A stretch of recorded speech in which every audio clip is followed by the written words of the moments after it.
Assalamualaikum warahmatullahi wabarakatuh. Perkenalkan, nama saya Muhammad Salman Abdillah dari Komunikasi dan Penyiaran Islam semester 4. Dan di video ini saya akan menjelaskan sedikit tentang problematika dakwah masa kini. Baik, langsung saja ya. Ada yang berpendapat bahwa metode dakwah Rasulullah SAW pada awalnya dilakukan melalui pendekatan individual dengan mengumpulkan kaum kerabatnya di Bukit Safa. Kemudian berkembang melalui pendekatan kolektif seperti yang dilakukan saat berdakwah ke Taif dan Haji. Ada yang berpendapat bahwa berdakwah itu hukumnya fardu kifayah dengan menisbatkan pada lokasi-lokasi yang didiami para dai dan mubalik. Artinya jika pada satu kawasan sudah ada yang melakukan dakwah, maka dakwah ketika itu hukumnya fardu kifayah.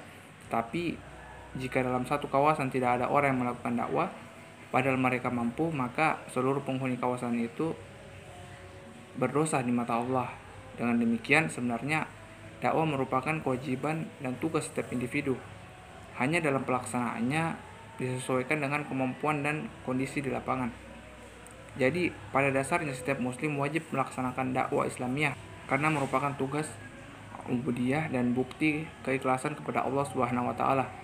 Penyampaian dakwah Islamiyah haruslah disempurnakan dari satu generasi ke generasi berikutnya sehingga cahaya hidayah Allah Subhanahu wa taala tidak terputus sepanjang masa. Para rasul dan nabi adalah tokoh-tokoh dakwah yang paling terkemuka dalam sejarah umat manusia karena mereka dibekali wahyu dan tuntunan yang sempurna. Dibanding mereka, kita memang belum apa-apa, akan tetapi sebagai dai dan mubalik, kita wajib bersyukur karena telah memilih jalan yang benar, yakni bergabung bersama barisan para rasul dan nabi dalam menjalankan misi risalah Islamiyah. Konsekuensi dari pilihan itu adalah kita harus senantiasa berusaha mengikuti jejak para nabi dan rasul dan menggerakkan dakwah amar ma'ruf nahi mungkar dalam kondisi dan situasi berbagaimanapun. Persoalan yang kita hadapi sekarang adalah tantangan dakwah yang semakin hebat, baik yang bersifat internal maupun eksternal. Tantangan itu muncul dalam berbagai bentuk kegiatan masyarakat modern seperti perilaku dalam mendapatkan hiburan, kepariwisataan, dan seni dalam arti luas yang semakin membuka peluang munculnya kerawanan moral dan etika.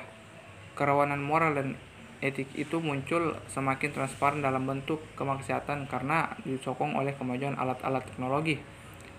Kemaksiatan itu senantiasa mengalami peningkatan kualitas dan kuantitas, seperti maraknya perjudian, minuman keras, dan tindakan kriminal, serta menjamurnya tempat-tempat hiburan siang atau malam yang semua itu diawali dengan penjualan dan pendangkalan budaya moral dan rasa malu.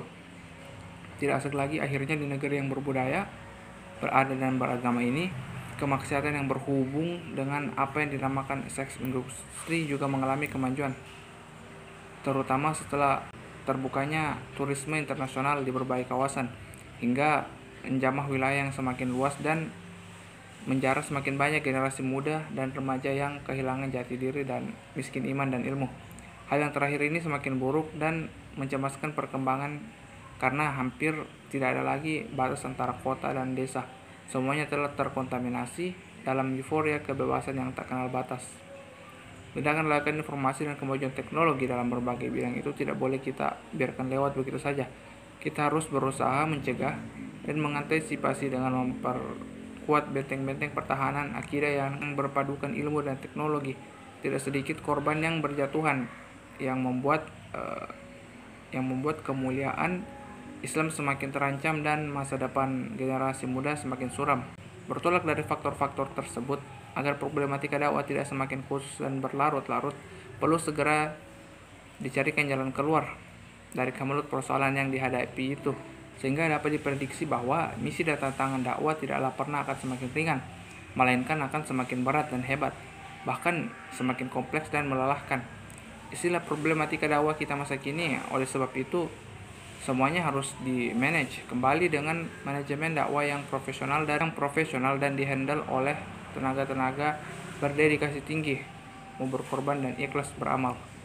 Mengingat potensi umat Islam yang potensial masih sangat terbatas, sementara kita harus mengkoordinir segenap permasalahan dan tantangan yang muncul, maka ada baiknya kita coba memilih dan memilah mana yang tepat untuk diberikan skala prioritas dalam penanganannya, sehingga dana, tempat, dan pikiran dapat lebih terarah, efektif, dan produktif dalam penggunaannya. Mudah-mudahan Allah Subhanahu wa Ta'ala senantiasa memberikan kekuatan dan petunjuk agar kita tidak salah pilih dan terlambat, insyaallah. Mungkin itu saja tentang problematika dakwah masa kini. Saya Salman Abdullah. Wassalamualaikum warahmatullahi wabarakatuh.